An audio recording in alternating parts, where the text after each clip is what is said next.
Jesus nos revela que somos de verdade filhos e pela graça divinizados. Evangelho segundo São João, capítulo 10, versículos do 31 ao 42. Meus irmãos e minhas irmãs, na primeira leitura da liturgia de hoje, nas palavras intensas do profeta Jeremias, ecoa o clamor de um coração ferido, mas de um coração confiante. Senhor dos exércitos, que sondas o justo, que vê os pensamentos e o coração, mostra a tua justiça, pois a ti confiei minha causa. Jeremias capítulo 20, versículo 17. Este clamor antecipa, de certo modo, a agonia silenciosa de Jesus diante das constantes armadilhas dos líderes religiosos. Durante suas vigílias de oração, Jesus, e poderíamos dizer, o novo Jeremias, talvez tenha sussurrado as mesmas palavras. Terror ao redor. Acusem-no. Sim, vamos acusá-lo. Jeremias capítulo 20, versículo 10. A palavra grega usada no Novo Testamento para a expressão terror ou medo é phobos, que na teologia bíblica phobos representa mais do que um medo emocional. É a experiência existencial do homem diante do mistério de Deus ou da ameaça que perverte essa relação. Jesus, porém, não se deixa dominar por esse medo, porque sua vida está enraizada em uma comunhão íntima e profunda de amor com o Pai.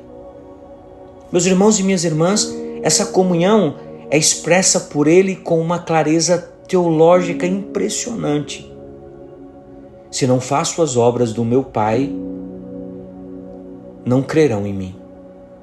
Mas se as faço, mesmo que não creiam em mim, creiam nas obras, para que saibam que o Pai que está em mim e eu estou no Pai.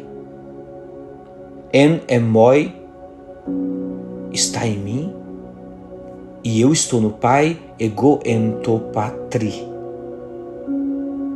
A expressão de Jesus, o Pai está em mim, se utiliza a preposição em, que aqui vem significar não apenas um local em mim, mas expressa uma união ontológica, um estar dentro do outro. É uma koinonia, é uma comunhão plena entre Jesus e o Pai. E se trata aqui de uma expressão que utilizamos na teologia, a pericorese, o mútuo entrelaçamento das pessoas divinas, o Pai no Filho, no Espírito. Fundamento da Trindade e também modelo para a relação de Deus. Aquela relação que Deus deseja ter com cada um de nós, com toda a humanidade. Por isso, quando os judeus acusam Jesus de blasfêmia, não compreendem que o que está em jogo não é a negação de Deus, mas a relação plena de quem Deus é. Pai, pater, que deseja a filiação e não a submissão. Nesse contexto, Jesus cita um versículo perturbador das Escrituras, que revela o plano ousado de Deus para a humanidade. Eu disse, vós sois deuses, que lembra o Salmo 82, versículo 6, ego eita theoi este.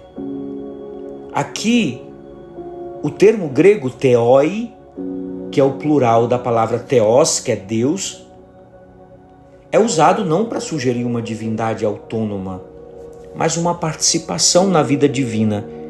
Quer dizer, os padres da igreja, nos primeiros séculos, chamaram mais tarde de teoses, que significava uma divinização.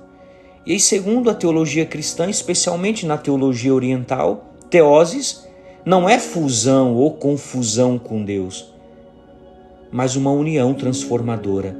Deus se fez homem para que o homem se tornasse Deus, como dizia Atanásio de Alexandria. A criação, então, não é um projeto de dominação, como se Deus quisesse manter as criaturas no eterno estado de douleia, de escravidão. Mas Ele quer da liberdade, nos colocar no estado de eleuteria, que permite o ser humano viver como filho e não apenas como servo, como escravo. Jesus, como verdadeiro Filho de Deus, o huios ton theon, em São João, no capítulo 10, versículo 36, revela que o desígnio do Pai é tornar todos nós participantes dessa mesma filiação, filhos no Filho amado, amados como o Filho é amado.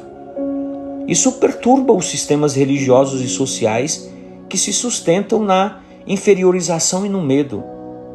A revelação de uma humanidade vocacionada, chamada, eleita à comunhão plena com Deus, é vista como uma ameaça pelos que se alimentam do poder religioso ou do poder político. Mas o que para os poderosos é blasfêmia, para os pequenos é boa nova. A vida se torna divina não pelos privilégios, mas a vida se torna divina pela comunhão, pelo amor doado, pela liberdade vivida. Assim, meus irmãos e minhas irmãs, muitos foram até Jesus reconhecendo nele a verdade. São João, no capítulo 10, versículo 41, vai dizer: muitos foram até ele e diziam o que João disse dele era verdade. A expressão foram até ele quer nos indicar um movimento, o desejo, a busca, a inquietude interior que cada um de nós carregamos, numa busca incessante, num desejo incessante inato pelo Deus que nos criou. Todo o caminho do discipulado apresentado no Evangelho por São João está enraizado nesse verbo, ir a Jesus. E ir a Jesus é entrar na vida de Jesus, é entrar em sua vida, é se unir a Ele, é experimentar essa comunhão com o Pai. Não é apenas aderir a uma doutrina. Por isso também nós queremos, nesse tempo de graça que é a Quaresma e em toda a nossa vida, nos aproximar, não só como admiradores, mas como discípulos que escutam e acolhem a verdade. E a verdade é o próprio Cristo. Meus irmãos e minhas irmãs, Jesus nos revela que somos filhos de verdade, filhos e pela graça um povo divinizado. Uma santa sexta-feira para você e sua família. Que Deus te abençoe em nome do Pai, do Filho e do Espírito Santo. Amém. Paz e misericórdia.